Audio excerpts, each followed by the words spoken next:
Today's conversation. According to the latest Canadian survey on disability, roughly 8 million Canadians aged 15 and up experience a disability. So this means that people who experience some kind of limitation to their daily activity account for more than 1/4 of the country. And this is probably similar in other countries as well. If you're tuning into this 5 Good Ideas session, maybe that statistic doesn't surprise you because you're paying attention. Perhaps it also won't surprise you to hear that the same survey found that in the past year, 70% of people with disabilities encountered barriers in accessibility. So if we do some very quick math, 70% of 8 million is 5.6 million. That's about the size of Toronto. 5.6 million people in Canada face accessibility issues. That should stop you. For today's session, we're looking in particular at how this plays out in the workplace. How can we, as employers and colleagues, make our workplaces more accessible? How can we push against ableism? That is to say, against prejudice, bias, and discrimination directed towards people living with disabilities. Where should we start? So to answer these questions, we are delighted to have Fran Odette and Sri Nalamothu join us today. Fran teaches in the School of Social and Community Services at George Brown College. She has more than 25 years of experience in disability activism and education. Sri is the co-executive director at the Toronto Neighbourhood Centres. She's a passionate connector and storyteller with extensive experience in relationship building, community engagement, and participatory filmmaking. Together, they will present their 5 good ideas to respond proactively to the need for an accessible workplace with integrity and accountability. Since many of you watch and listen to this session from different cities, provinces, and even countries, let me mention that Fran and Sri won't be presenting advice on how your organization can become compliant with the Accessibility for Ontarians with Disabilities Act or any other legislation.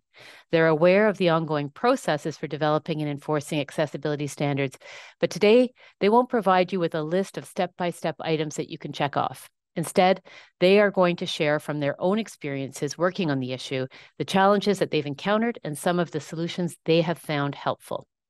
So, Fran and Sri, welcome. It can be daunting to figure out where to start. So, how do we get started? What can help people get on their way? Over to the two of you. Thank you so much. I think the first good idea that we can offer is assume that anyone coming into your place could be someone with a disability. So it's important to adopt a proactive mindset toward accessibility. Disability and impairment are not things that we can avoid. It's just part of being human. And I think if we're lucky enough to grow old, we are going to experience disability. Oftentimes, though, I think that when we think of disability, we tend to focus on physical disability. And really, there is a whole range of experiences that include sensory, mental health, cognitive, emotional, episodic disabilities. So we need to be really mindful that when we can, to be prepared, to be in a proactive mindset. When I've done this work in the past, sometimes I have encountered defensiveness or a resistance when working with organizations, maybe because there's a level of embarrassment or a fear of looking bad. And sometimes that can come from not having set the bar far enough, or that there is a lack of response because people have remained silent on the issue. So I think what's really important is for organizations to say, yeah, you know what? We have gaps that exist. And in order for real change to occur, we need to narrow those gaps so that change can be sustainable and meaningful. And we need to also think about this work as always in progress, that it's not ever going to be done. Because when we stop trying, that's when change also stops being a possibility. So needs of people that you're working with change and access changes. And we need to be responsive to those changes. Sri? Yeah, I'd like to share one of my early aha moments in doing this work, and that was when you spoke at our retreat in 2019, Fran. And it was a significant shift in my thinking, moving from thinking about disability as an individual's issue and to thinking about it as an environmental one. And when we make it about the environment, it becomes about all of us.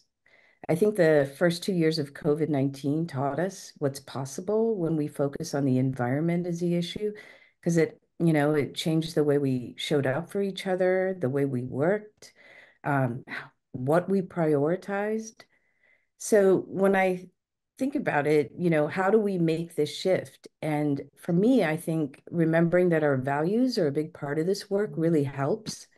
We all have values and mission statements for our organizations, right? And if we ground ourselves in that and in those values, then we can find our way back when we feel lost in the work. And also, if we make it about values and our mission, then we're all accountable and it's not relying on the goodness of anyone's heart or on someone being nice, you know? A friend recently shared this amazing teaching with me. It comes from Akaya Winwood around the difference between being nice and being kind. How niceness is about ourselves, making ourselves feel good, and kindness, which comes from the word kin or kindred, is about us in relation to each other. So again, moving from the individual to outside of ourselves. A while back, I was at this event and sitting at a table with someone who was blind.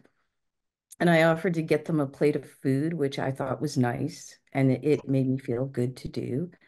But then, afterwards, she told me, what would have been kind, the kind thing to have done would have been to include her in the whole experience by describing interesting dynamics that I observed at the table, people's expressions when they were saying certain things, who's saying what, all of those things. And this brings us to the, next idea that we wanted to share with you. Inclusion isn't about being nice. Fran? Yeah, well, that's a really important consideration, I think, in doing this work. We need to move beyond the niceties towards purposeful and creative practices that actually challenge the charity narrative around disability. So, along with environmental barriers, I think it's important for us to realize that environmental barriers are also constructed by attitudinal barriers. So, we can't just put a ramp in and say, well, now people with disabilities can come into our organization. It's more than that. A ramp isn't an indicator that people are going to feel safe, feel heard, and also seen. And when I think about safety, I'm thinking about those of us who come in and not feeling bad or feeling threatened by asking for what we need, or any of us, or feeling grateful that our needs were met. I think in this culture, there is such stigma around asking for support and asking for quote unquote help. And we need to normalize that people might need something and it's their right to be able to ask for it. And it's not a favor when they get it. Providing access is about meeting the needs of disabled people, but it's also about creating greater inclusion for everyone. The request that I sometimes have when I'm in a group setting tends to be seen as an accommodation versus the idea that maybe it's creating better access and inclusion for everyone. So an example that I'll share is that when I'm in a space, maybe online, in Zoom, or in a physical space, I am someone who's hard of hearing. And sometimes when there is a lot of chatter or crosstalk, I may not know who's talking, and I find it really difficult when people do talk over each other. And so what I ask at the beginning of a meeting is please speak one person at a time, to speak up, and also to look or direct your comments in my direction. Therefore, I'm actually able to take in what people are saying, and it also helps me, but I think it also slows the conversation down for everyone. And when we do this, there is a sense of intentionality that comes from this request that I'm actually going to listen to you. And if we slow down things for everyone, everyone benefits. So it's like that ramp idea. It's not just for someone who's using a mobility device, but it could also mean access for someone who's using a stroller or someone making a delivery. It could also mean the difference for a coworker who may have, had an accident or injury and may now be able to come into work because the ramp exists, whereas before there were a flight of stairs, which meant that they had to take time off and maybe try and work from home. So I think it serves everybody. Sri? Yeah, absolutely. And I think a great place to start looking at addressing some of these attitudinal barriers is HR. So what are some of the practices we can change right away just by asking ourselves, why do we do this? Can we do it differently? One thing that kept coming up for us in the conversations we were holding in our spaces was the idea of, or the requirement in place that, around doctor's notes, right? That you need a doctor's note or a diagnosis to get an accommodation. And, the idea that people have to prove themselves, right? And, it also costs people money, time, and, time and money to get these notes and that are often not covered by the organization. And this practice of needing documentation is partly led by suspicion and mistrust. So, we invite the question, what would this policy and practice look like if we trusted people to know what they need? And again, a good place to start is to remind ourselves of our organizational values and mission. Have your values and mission statement at your side when you review your policies. Are your values reflected in your workplace policies? Identify ableist language in our policies and how that language influences ableist attitudes in our workplace. And beyond just policies, we also need to think about how ableist language shows up in our everyday interactions with each other, which takes us to the next idea, recognize that language has impact. Fran? I think it's really important in change work is to recognize and disrupt ableist language and to make an intentional shift towards inclusive and respectful communication. I think that, for many of us, ableist language has been so part of our everyday communication that we don't even think about it. We might say, the words like, I had a quote unquote crazy day, when really we can come up with other terms. We could, instead of using the word lame, we could say not cool, right? I mean, why are we coming up with using language that has historically been used to describe the experiences of disabled people in somewhat negative ways and harmful ways as a way of sort of adding a flavor to our conversation? So it perpetuates the idea that disability and impairment are bad.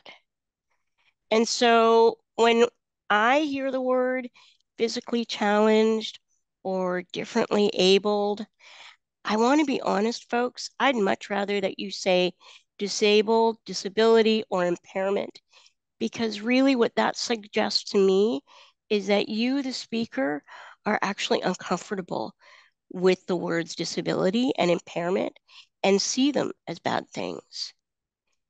I know it's hard work, I really do. But I think that part of our work starts with the everyday connection that we make with people.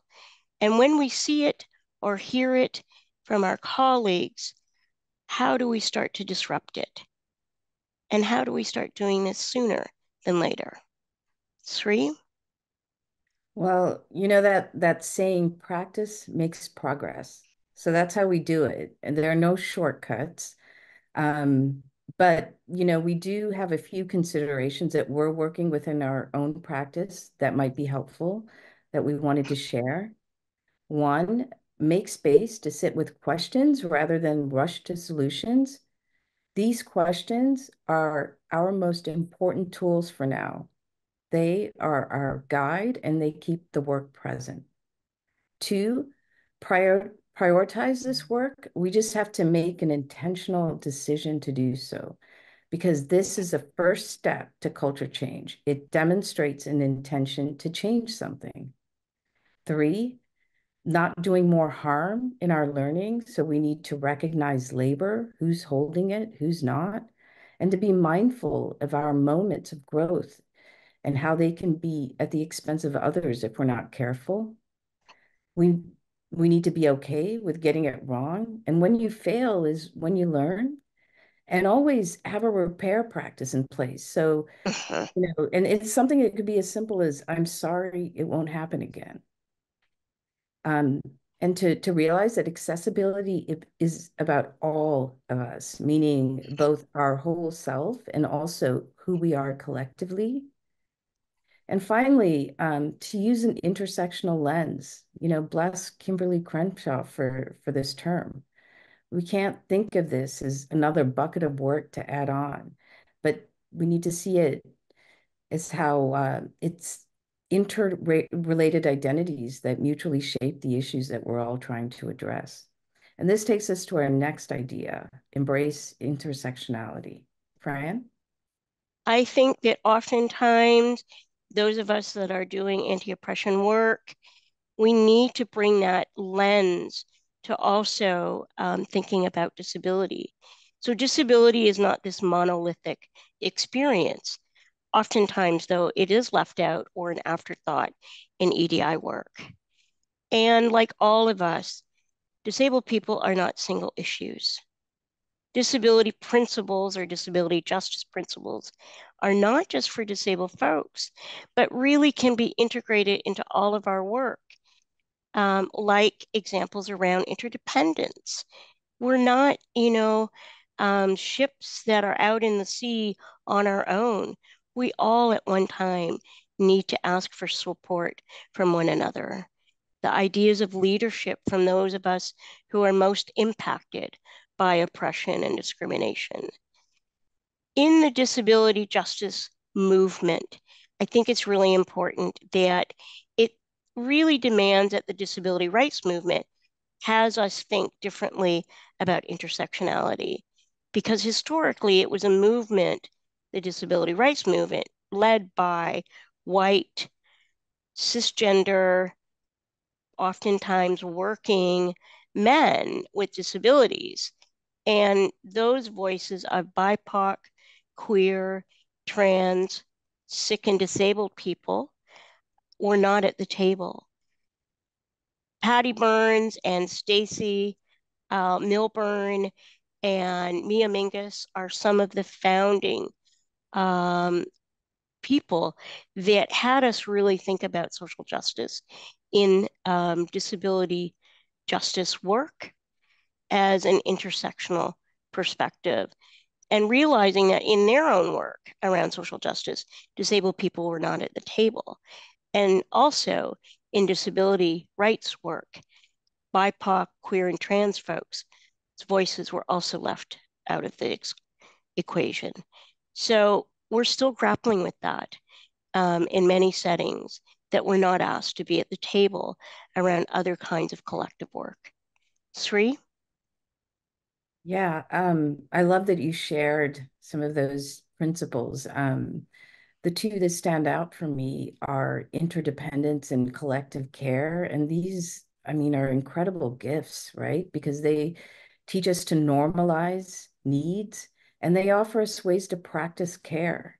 And this benefits everybody because allows us all the grace to be human. And I think this is the key to transforming our workplaces.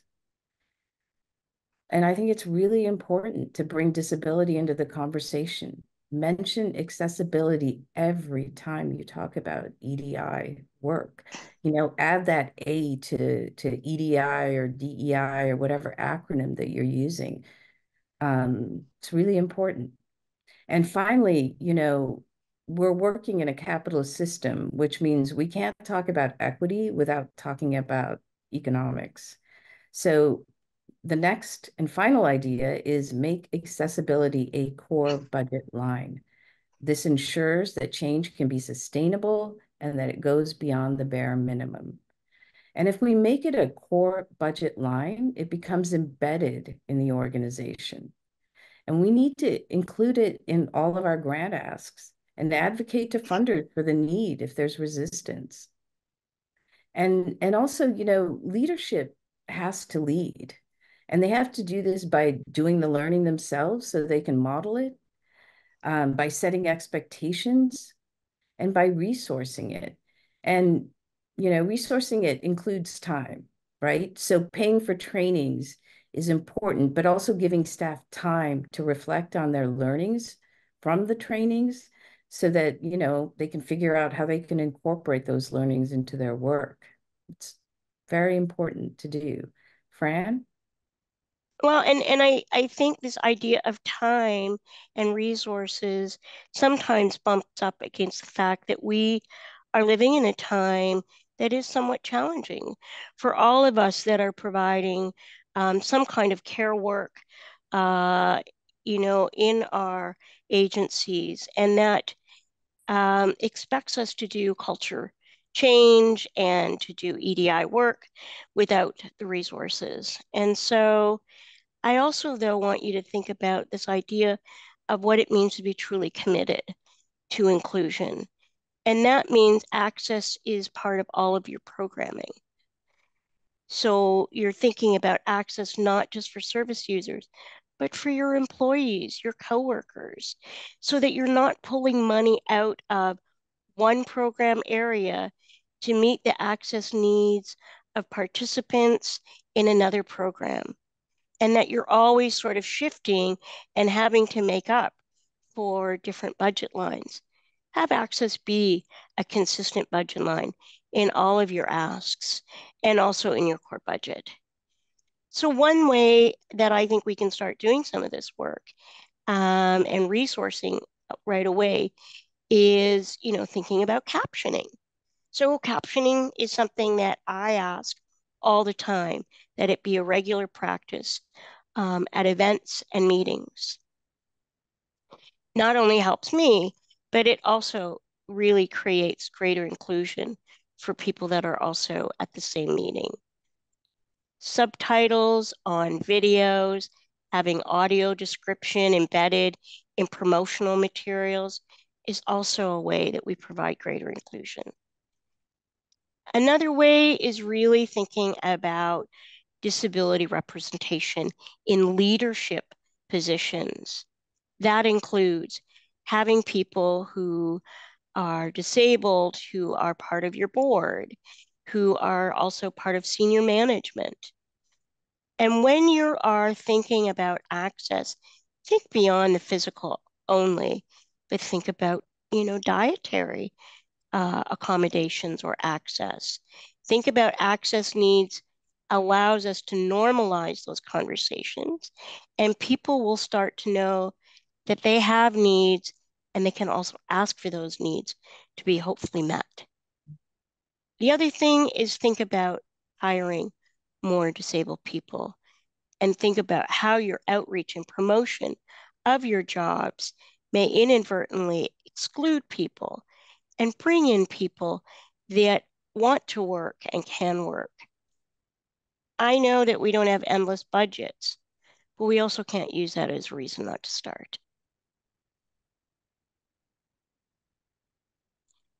Sri, any last thoughts? No, I think that's a perfect ending. So much there. Thank you so much. I told both of you not to look at the chat. so that you wouldn't be distracted. But has it ever been busy with lots of affirmation around your messages and some of your ideas? I would remind people in the audience that if you want a question to get on the radar for the next part of the session, please put it in the Q&A box. I won't be taking questions from the chat room. Lots and lots of questions, and we got some from the audience in advance as well. So I'm going to start with language because there's been a number of comments about language. Sort of understanding the meaning and recognizing that language evolves, and you've talked about that, and you talked about sort of using the language of disability, and one person has said, they've been told not to use the term disabled or disability or impairment, but to use differently abled. And these are by individuals and spokespersons for people with disabilities. So how do we navigate this? And I recognizing that it's an evolving thing. So I'll give it a crack, if I can. I think this is a really important conversation, and I also think that if we were really coming from a place of social justice, it also means that we need to honor people's agency around how they want to be identified. I sometimes feel like when we are using euphemisms to describe disability and impairment, we are suggesting that disability is a bad thing. And I can't separate disability from who I am. It does influence my worldview, and not in a bad way.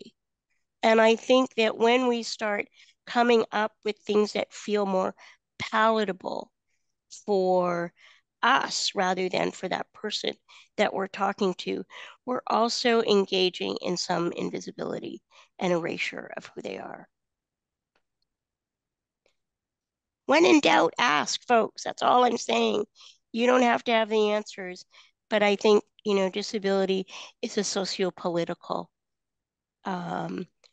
experience, and we can start making change even in our day-to-day conversations. I think the don't be afraid to ask is so important because it opens the dialogue, and it's humbling to say I don't know, and it restores the balance, I think, in some cases. So I think it's great advice. Language is powerful. One person says, I've been thinking a lot about this in the context of occupational health and some of the language used in that discipline. What are your thoughts on the terms and practice of quote unquote disability management? Do you have any insights for human resource departments in this space? Oh, Sri, do you have any thoughts on it? I have I'd some like to thoughts. hear what you said. I think there's something around the term management, again, that picks up on stuff that you shared earlier, that it's not, there are a lot of assumptions, right? That we make when we I don't know if I'm using this right, but it's pathologizing people's situations when that's not necessarily the case, right? And so anyway, I'd love to hear your thoughts, Fran. I mean, absolutely, I agree with what you're saying, and I think also there is a history to many disabled people's experiences around needing to be managed, needing to have other people impose what they think is best for us, and not seeing us as being the experts of our own lived experience. And so I do have a little bit of a response to the word disability management as if it's something that needs to be managed. And I want to say why.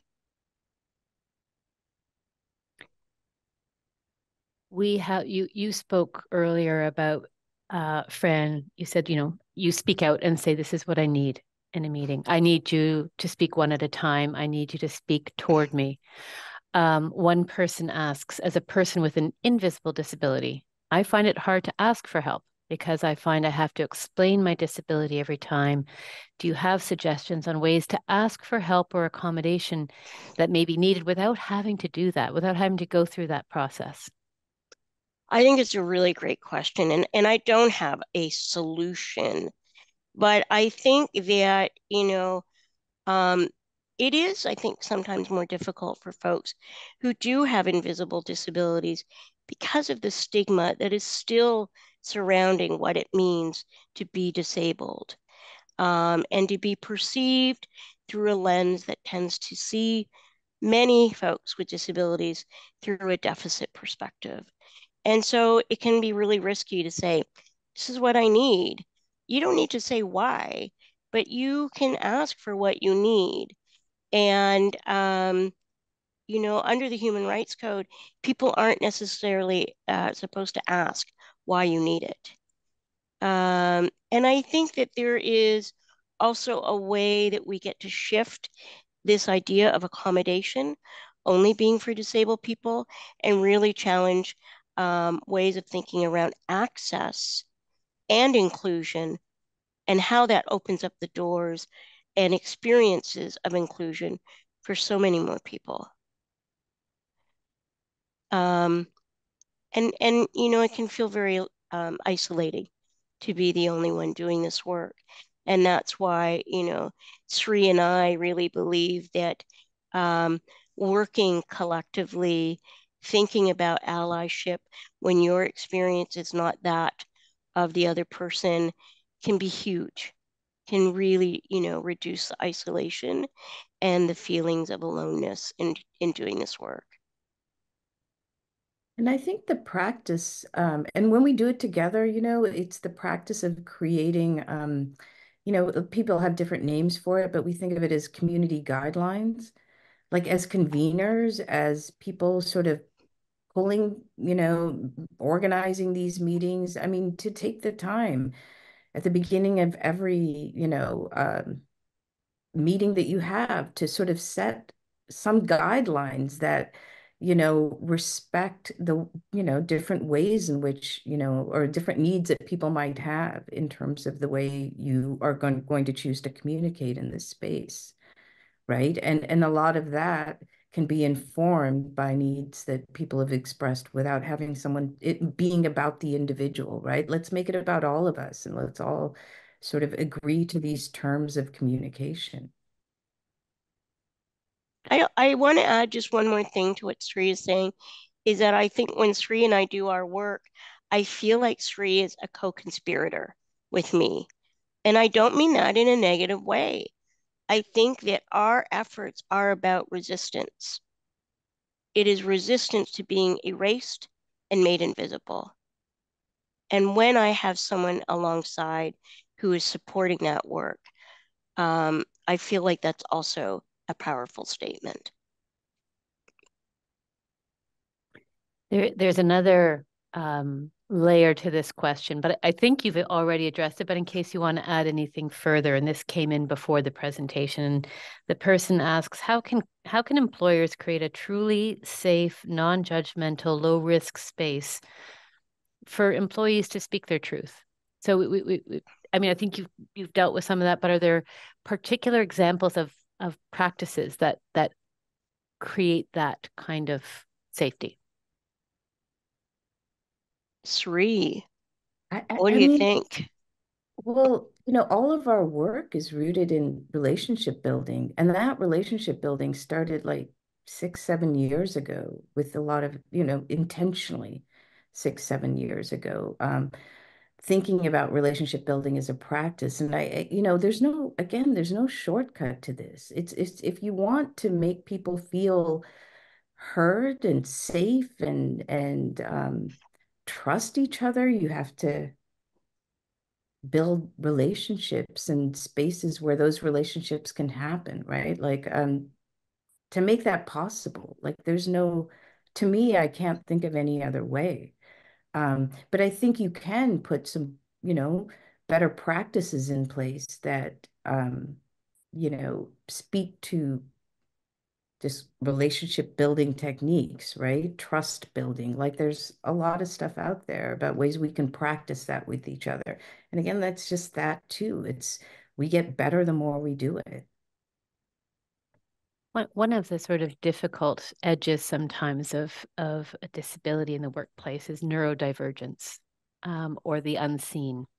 And we have about a few questions on how to deal with that better and support people who are challenged by that in the workplace, because often it's just seen as a personality thing as opposed to a very real issue that they struggle with or work through on a daily basis.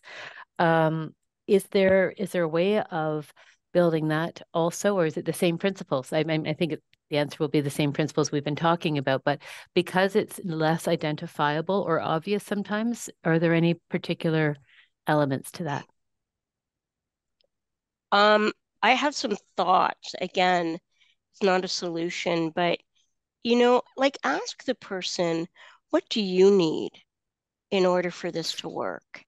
Because no two autistic people are the same, and they are going to have different needs.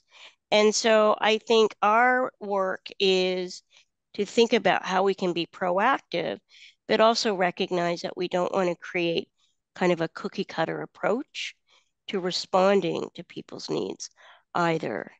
And yeah, it's really interesting that this idea of there being some sort of personality piece, because I think that there are ideas of what is a good worker, what does that look like, how is a good worker performing, and I think we need to be open to like thinking differently about this idea of productivity and challenge ideas of um, capitalism and consumerism, um, because far too long disabled people have been brushed to the side because they are seen as not performing or conforming to a very, very narrow idea of what it means to um, produce or be valued.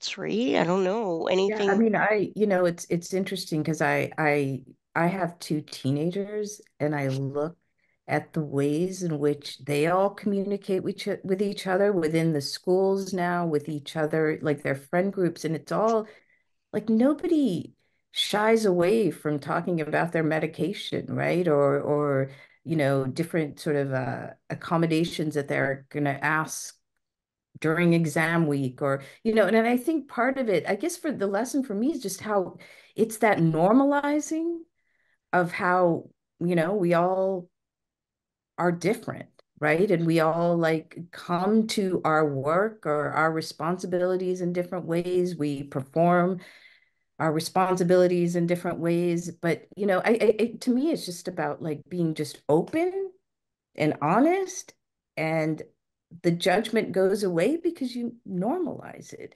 And I think we can set and model that with each other. We can practice that with each other to be able to say these things that, we're too nice to say, right? Like that we are the things that make us a little uncomfortable, or how do I say this? And, just to be able to I think asking is also it's that practice of humility too, right? Like because in asking, part of the hesitation I am guessing is in, oh, I don't want to seem like I don't know or embarrass myself because I used the wrong words or asked the wrong thing, right? And I think it's just taking those risks and just different, I don't know, like just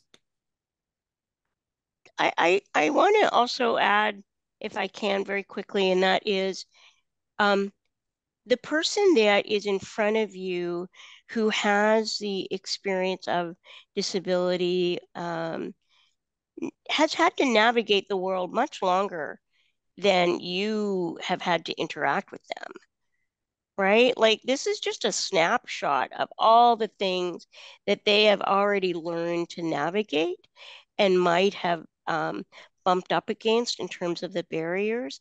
But how have they had to adapt, unfortunately, right? We are requiring people to adapt rather than, okay, let me, work with you in a way that is going to ask me as a neurotypical person to stretch myself, rather than asking you, um, the person who is living with the experience of disability to adapt to my ways of being. And I think that's also part of this work. Yeah, beautifully put, Fran. Someone asks, someone who is living with a disability, how do we bring accessibility to a workplace without being tasked with being the only disability advocate? And Fran, you're nodding your head. Yes.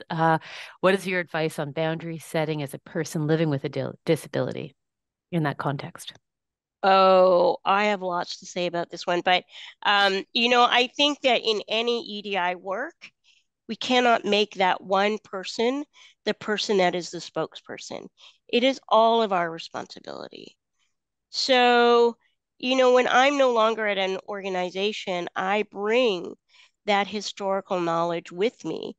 And now there's this void when really it's all of our responsibilities to, be more aware and be more thoughtful and do the learning so that when someone leaves, that there isn't a gap now in that knowledge. And it isn't the disabled person, honestly, that should be doing the educating. I think it really is on all of us to be learning and being able to recognize when we don't know and that it's okay. We don't know, but don't make that person the person that is your educator. Sri, are you going to add to that, or should I go to a new one? 100%. I mean, and I appreciate that it's across the board, right? With all of our anti-oppression work. I think there's a difference between centering the work and the intention that we want to do versus like, I think it's the mistake is sometimes thinking of centering as like putting that person and their story in the center. And the idea of giving voice to people is requiring them to share that part of themselves, that's not about the work. The work is about all of us. And that's what we need to center when we think about centering, right? Absolutely. When we started, you talked about things are always changing. They're evolving, they're changing. And one of the big changes in the workplace has been remote workplaces, working from home. Are there, and we, I'm still seeing many, many people online. So there's a lot of different work experiences of this audience. What are your thoughts? Are there special considerations around this about how this is navigated in a work from home or remote work environment? Did anything come through in your work on this? I just want to share a little bit of a moment with you is that I think before COVID and before we found ourselves really shifting, um, what work looked like, disabled people already had a handle on it.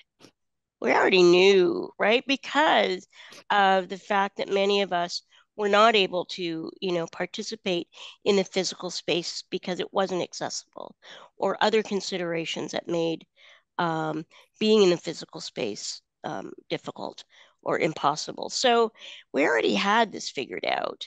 And I think that, a consideration is that it can actually be quite liberating to be able to have a choice, especially for folks that are having to do care minding of a family member or, a child, to not feel like I have to come in order to be seen as productive, because you can still be productive um, remotely. And I think, it is on the organization to be, really thinking about that critically, to make sure that people aren't left behind. Because why is being in person an indicator that you're productive, Yeah, and I right? think, Yeah. and Fran, one of the things I think that's also come up in our conversations has been around talking about like, the question's really, is the work getting done? Not how is it getting done? Right. And that's always stayed with me. Like if we just sort of think about it in that way, I think that that can help answer some of these, you know, questions. We have And a I also lot of, think, oh, oh, sorry, sorry. I also think it goes back to trust. Yeah. And do we trust our workers? Do we trust the people that are not physically here, that they're doing the work? Absolutely. There's a number of questions around the theme of resistance, as you might expect. And so just to start broadly, when you have an organization that thinks it's got the right values, that thinks it's doing it all right, but where the people that work there don't experience it that way, where do you start? How do you bring that forward? How do you disrupt that sense of we've got it? Yeah, that's hard. I mean, That's this is the work you guys have been doing in some ways, yeah. is And I saying, Yeah, and I, you know, and I think we're able to do it within our space at Toronto neighborhood centers because I think a big part of it is we're working in an interagency space, right? So when we convene, folks are coming together. They're not necessarily at their agencies, right? They're coming together and working with folks at lots of different agencies. And there's something about, I think that helps people sort of build their muscles, maybe to have these, you know, in having these conversations, you know, yeah, and I think the, what I see happening is if we're able to do it in this sort of safer space and in this interagency space, there's a lot that happens there that I think folks then start to feel maybe a little bit more confident or you know, a little bit of a stronger muscle to take back and sort of test out at their own agencies, right? But I think so much of that, honestly, is just calling it out. And I don't have an answer for that because I think that that's something people need to navigate, right? What kind of risks does that put you in? But what I do want to say is I I see that. I want to validate that that is true and that exists and that, you know, it's not something people are imagining or making up. Like it's very real. And I think it's especially hard for folks who are doing, you know, anti-oppression work. And this is where I think leadership is, you know, in such a wonderful position to like really the work that they can do is to I don't know, address that question and to model and to do, you know, to be part of the learning, right? Part of the training and be involved in it. It can't just happen at one level of the organization. Fran? Um, yeah, I mean, I guess I have another way of also thinking about that. It goes back to our last good idea around time and resources. And I think that it's quite powerful for those of us who, you know, live with disability and who are always having to advocate for ourselves to be in a space with other people and to really not feel so alone like other marginalized communities, to find, you know, strength in being in a space where you get to also, you know, embrace and embody who you are in a different way without having to hide it or having to make it feel or be presented as not as a big problem. It's okay, I got it covered. You don't need to accommodate me. Because if you accommodate me, somehow now I'm overly visible. And and it can feel very, very lonely for those of us that are doing this work and always having to bring it back to how am I going to do this work in the ways that is expected of me without the support that I need to have to do that. It's a hard ask. and that's where it comes back to leadership, as you were talking, you know, that the leadership take it on because there are also some questions predictably about how do you get this in the budget? How do you, where it's not there, one person asks, is there a role for unions in building this into the collective agreement? I think I know your answer, but I'm still going to put it out there. But who are the other allies, I guess, within a work environment that need to be on board as champions and partners in pushing this forward? I would say absolutely the union for sure. I think many disabled people often don't feel supported by their union because of the fact that maybe it's part-time work, it's precarious work, and maybe we aren't going to have that kind of representation because we, don't fit under the union parameters of who they will support and who they won't. But I also think the union may not always have knowledge about how to do this work.